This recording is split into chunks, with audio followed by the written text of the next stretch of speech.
और चलिए रुक कर रहे हैं कुछ और खबरों का। और सबसे पहले की खबर में बात करने वाले हैं हम दतिया से कांग्रेस विधायक राजेंद्र भारती की।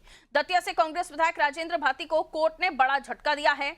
दिल्ली के राउस एवेन्यू कोर्ट ने उन्हें 27 साल पुराने एफडी हेराफेरी मामले में 3 साल की सजा सुनाई है। साथ ही उन पर 1 लाख रुपए का जुर्माना भी लगाया गया है। हालांकि कोर्ट ने उन्हें 50,000 रुपए के बॉन्ड पर जमानत भी दे दी है। इस मामले में सह आरोपी रघुवीर शरण प्रजापति को भी 3 साल की सजा और 2.5 लाख रुपए जुर्माना लगाया गया है। कोर्ट ने राजेंद्र भारती को हाईकोर्ट में अपील के लिए 30 दिन का समय दिया है। दरअसल ये मामला साल 1998 का है, जब एफडी की अवधि फर्जी दस्तावेजों के जरिए 3 साल से बढ़ाकर 15 साल कर दी गई और साल 1999 से 2011 के बीच ब्याज की रकम निकाल दी गई।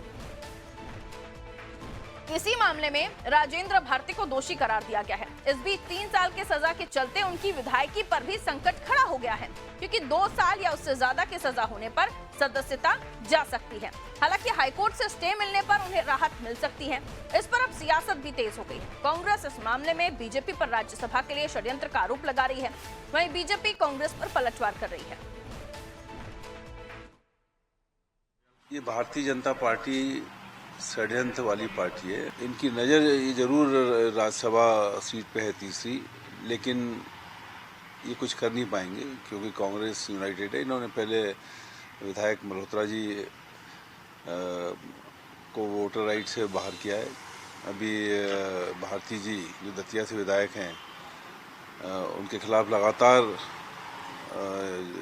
जो वहाँ के पुराने प्रत्याशी थे नरोत्तम मिश्रा जी, वो लगे हुए थे। और ये एक षड्यंत्र है, लेकिन षड्यंत्र फेल होंगे। आज हनुमान जयंती है और निश्चित तौर पर मैं कह सकता हूँ दावे से कि ये षड्यंत्र सफल नहीं होगा। कांग्रेस पार्टी आपराधिक अराजक तत्वों का संगठन बन गया है। चाहे मुकेश मल्होत्रा का मामला हो या राजेंद्र भारती का मामला हो, न्यायालय में पूरी तरह प्रमाणित हो गया कि कांग्रेस के विधायकों ने अपराध किया और ये लंबे समय से चल रहे मामले में कांग्रेस के विधायक को सजा हुई है। ऐसे में कांग्रेस पार्टी को आत्मावलोकन करना चाहिए कि ऐसे अपराधियों को क्यों पार्टी विधायक बनाती है। और रही बात राज्यसभा की, तो कांग्रेस अपना आंतरिक कलह संभाले। तो देखिए, कांग्रेस विधायक राजेंद्र भारती पर 1998 वाले मामले में अब सजा का ऐलान हुआ है। हालांकि कोर्ट से उन्हें जरूर थोड़ी राहत मिली है, स्टे मिल गया है, लेकिन अगर कोर्ट के द्वारा सुनवाई के बाद अगर सजा को यथावत रखा जाता है तो मुश्किल हो जाएगी। एक और विधायक जो है उस पर तलवार लटकना शुरू हो जाएगी। और इसको लेकर जो विवाद है, ये कहा जा रहा है, कांग्रेस की तरफ से आरोप लगाए जा रहे हैं कि ये पूरा मामला राज्यसभा की सीटों को लेकर है। तो राजेंद्र भारती पर जो मामला है वो एक एफडी से जुड़ा हुआ विवाद है। और मुकेश मल्होत्रा मामला भी चर्चा में आया था, उसको भी जोड़ दिया है कांग्रेस ने इससे। आइए दिव्या मेरे सहयोगी हमारे साथ जुड़ रहे हैं, उनसे और भी हम जानकारी ले लेते हैं। दिव्या, पहले मल्होत्रा विवाद और अब राजेंद्र भारती, कांग्रेस सीधे तौर पर इसे राज्यसभा से जोड़कर देख रही है, लेकिन इतना पुराना मामला, उसमें अब सजा, और वो भी सीधे 3 साल के सजा का ऐलान किया गया है। फर्जी काम किया था, एफडी के साल बढ़ा दिए थे और ब्याज निकाल लिया था। अब इस मामले में उन्हें कोर्ट से राहत मिली है, स्टे मिल गया है, लेकिन सजा को कोर्ट भी यथावत रखते हैं, तो फिर एक और विधायक कम होगा कांग्रेस का। जी बिल्कुल पारुल, इस पूरे जो दोनों मामले हैं उसमें एक ही बात कही जा सकती है, या तो कानून के घर देर है अंधेर नहीं, या तो कांग्रेस के गृह नक्षत्र बहुत खराब है। क्योंकि सभी मामलों में तब फैसला आ रहा है जब राज्यसभा का चुनाव है और ठीक जून में ये राज्यसभा चुनाव होना है और वोटिंग होनी है। और ऐसे में जो एक सीट मध्य प्रदेश की कांग्रेस के पास है, जिस तरह के ये जो मामले फैसले आ रहे हैं, जैसे इनके एक के बाद एक जो विधायकों की विधायकी खतरे में पड़ती जा रही है, तो कहीं ना कहीं अब उनको ये समझ आ रहा है कि ये सीट भी उनके हाथों से खिसक सकती है। मुकेश मल्होत्रा की विधायकी भले ही अभी फिलहाल बच गई है, लेकिन उनको जो वोटिंग राइट्स है वो ले लिए गए हैं। और जो राजेंद्र भारती वाला जो मामला है उसमें उनको सजा दे दी गई, लेकिन फिलहाल फौरी तौर पर राहत दी गई है। उन पे 50,000 का जुर्माना लगाया गया और साथ में उनको भी 30 दिन का अपील का समय दिया गया है। अब ये देखना होगा कि अपील कब करते हैं और क्या उसके बाद उनके वोटिंग राइट्स बचते हैं कि नहीं। और अगर नहीं बचते हैं तो फिर कांग्रेस के लिए एक फिर नई मुसीबत खड़ी हो जाएगी। क्योंकि आप निर्मला सप्रे का मामला देखिए, निर्मला सप्रे वैसे ही भले ही अपने आप को कांग्रेस के साथ बता रही है जब अदालत उनसे सवाल कर रही है, लेकिन कर्मों में वो तो कांग्रेस के साथ दिखती नहीं है, वो दिखती है बीजेपी के मंच के साथ।